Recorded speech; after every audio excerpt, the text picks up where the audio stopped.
மோசே கை நீட்டும் போது அங்க நடக்குது பாருங்க. இது எப்படி சாத்தியாச்சுன்னா, ஒரு பையன் ஓடிவான், ஓடிவா.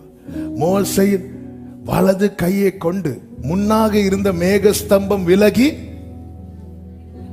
பின்னாக போச்சு. அங்க திரும்பின, முன்னாடி இருந்த மேகஸ்தம்பம் விலகி பின்னாக போச்சு.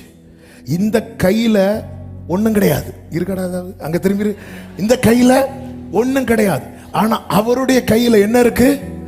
வல்லமையும். மோசையின் வலது கையை கொண்டு அவர்களை தமது மகிமையின் புயத்தினால, இந்த கையை வச்சு ஒண்ணுமே செய்ய முடியாது. ஆனா இந்த கையில அவருடைய கையை வச்சா நடக்காதது நடக்கும், சாத்தியமில்லாதது சாத்தியமாகும். ஆமென், ஆமென், ஆமென்.